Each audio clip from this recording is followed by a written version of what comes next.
would like to tell you a bit about the evolution of storytelling and cinema. Man always shared his thoughts and ideas through paintings, like even 30,000-year-old rock paintings, and then started telling stories orally. Every culture had its folklores where people would come and improvise and tell stories accompanied by music. And most of the stories were, had some kind of cultural backgrounds and education.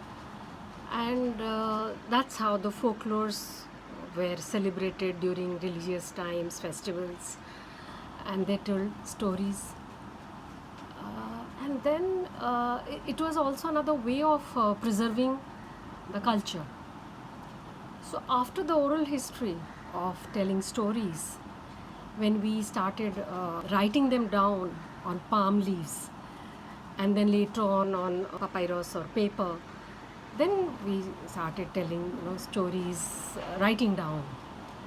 Then there was no improvisation. But when we were doing improvisation, like we had Mahabharat, there are people who enact Mahabharat, and one human being enacts Mahabharat and acts all the characters like Arjun and Draupadi and Yudhishthir, accompanied by music. So every story definitely had the plot to make it interesting, and characters which the audience identified, and the climax, and then the culmination, like the catharsis or resolution, or so when you have a catharsis, then people would relate to the end of the story, and then they go back home and they feel good about it. So every story must have a plot, characters, and the characters should be socially rooted, or you should understand the social background, psychosocial background of the characters. That's how you will understand. Suppose you tell a story. You said once upon a time, in Arabia there was so and so person. So it's like in 1,101 Arabian stories.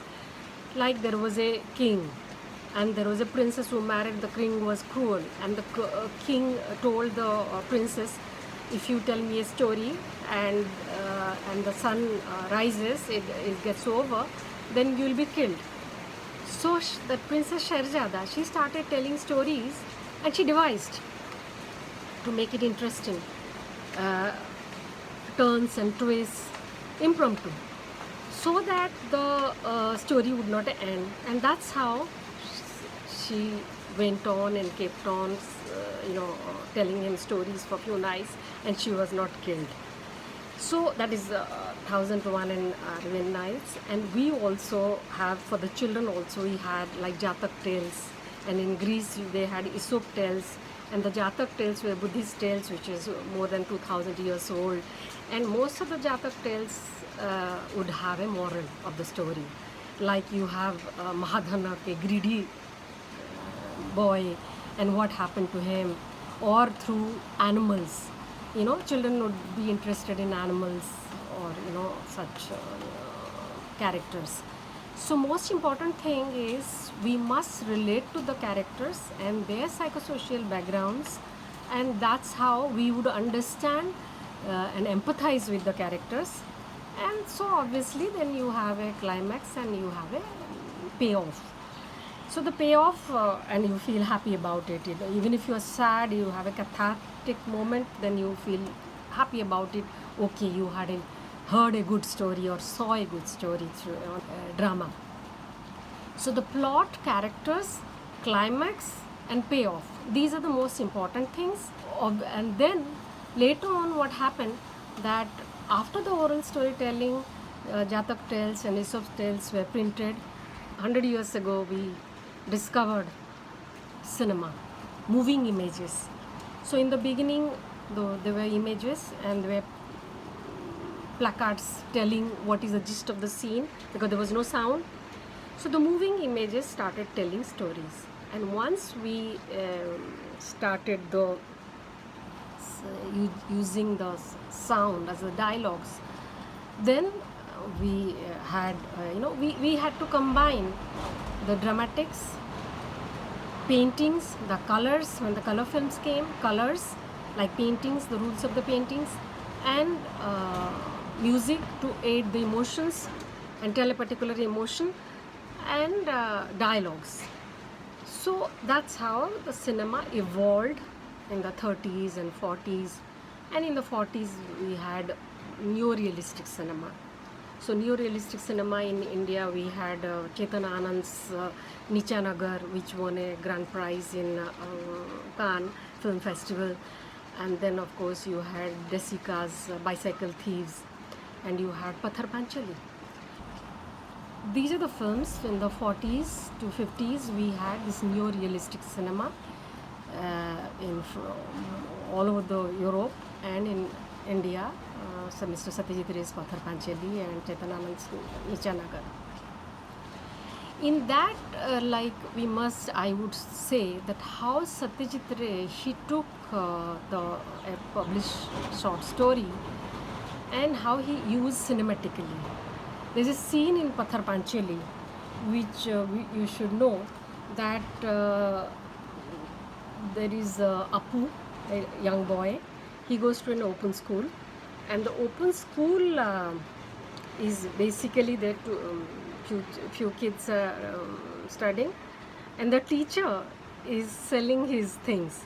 He kept selling small sweetmeats and tea and everything. He was not giving attention to the kids.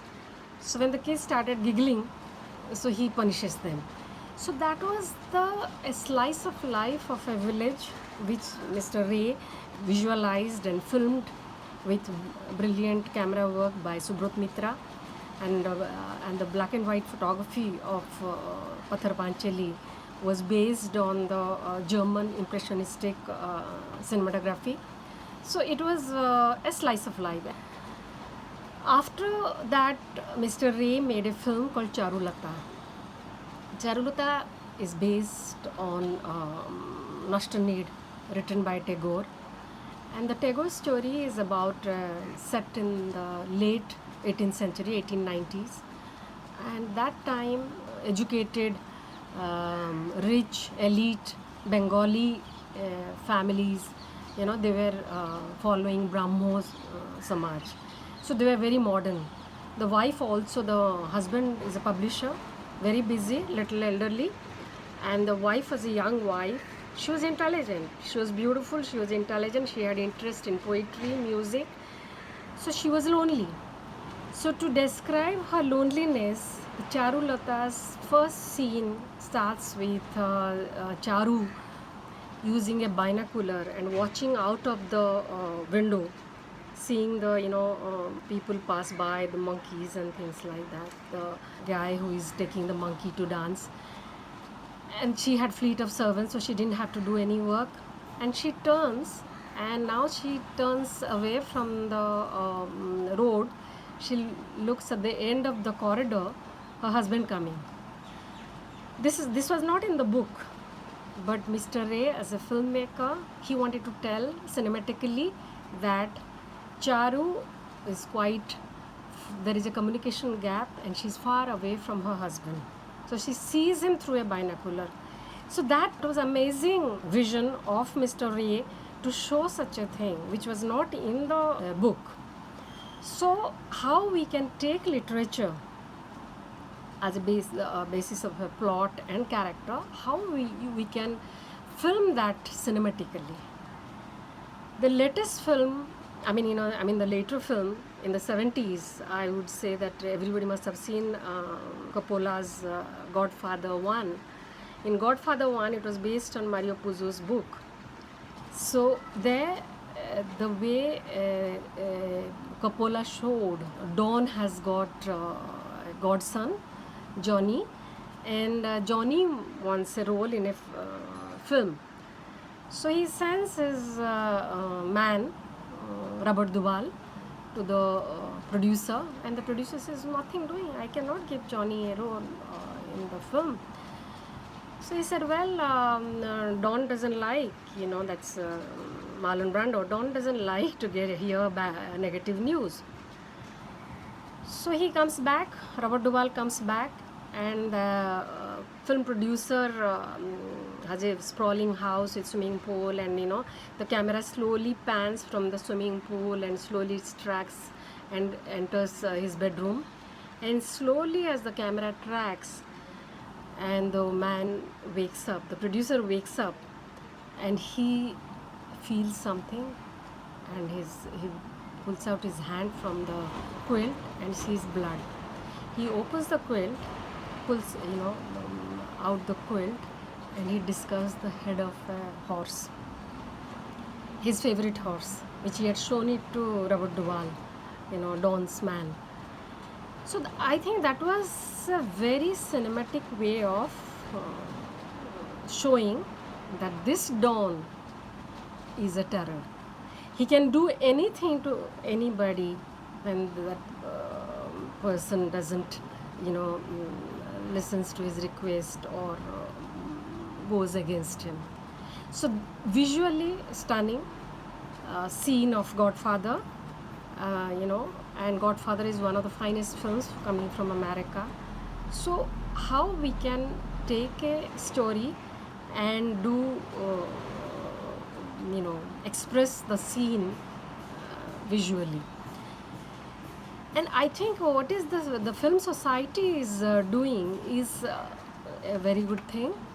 A film society should orient people to good cinema, because it's very difficult if you are used to, like, say, pop music and appreciating classical music.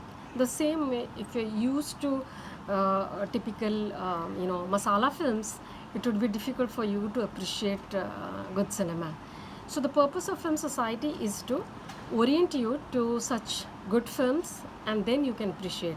Like, say, I would say in Thumri, classical music, the first line is always repeated 3-4 times, and 3-4 times when it's repeated, people might find it initially boring, but it is not that it's repeated. Every line is sung with a different emotion, so there's nothing repeating. So one gets used to classical music or Thumri, by acquainting oneself and with a little guidance. So I feel the Film Society is doing very good job. I would really wish that see such movies and read. And there is one another example I would give you, which I have written a script based on a 1890 Oriya classic called Choma Natagund. This means few acres of land. It's set in 1890, and it has a landlord, very oppressive landlord, and the landlord has a very nice wife.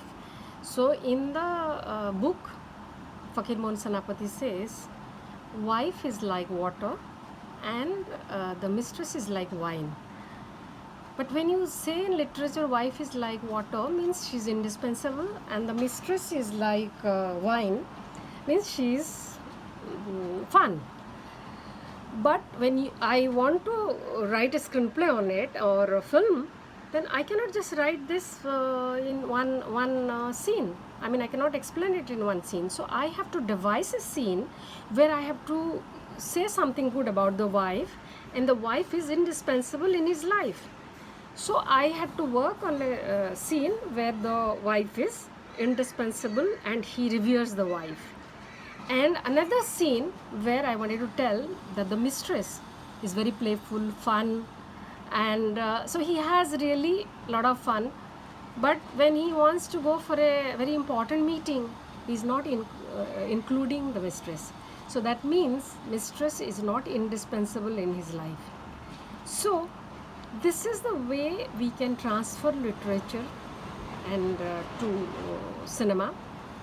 And definitely for the beginners, it's important to do cinema based on literature, because there's a ready-made characters are there and is there. But of course, once when one becomes, auteur, then you can write your own script and you can break any rules, and you can do anything, but keeping in the mind that there is an audience who should understand it and empathize with your characters. Most important is, Antonioni says, when I know what my characters are, then I follow their course of life. So if you know so and so person is like this, then you would know what they would do in their courses of life.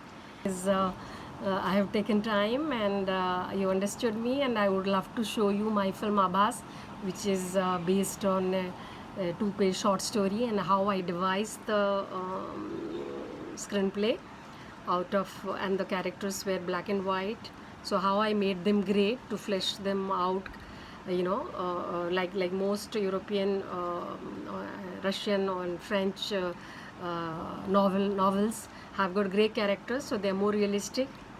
And how Indians used to have, Indian novels used to have earlier black and white characters like Mahabharata, where everybody is bad is bad, Duryodhana is bad, and Yudhishthira is good.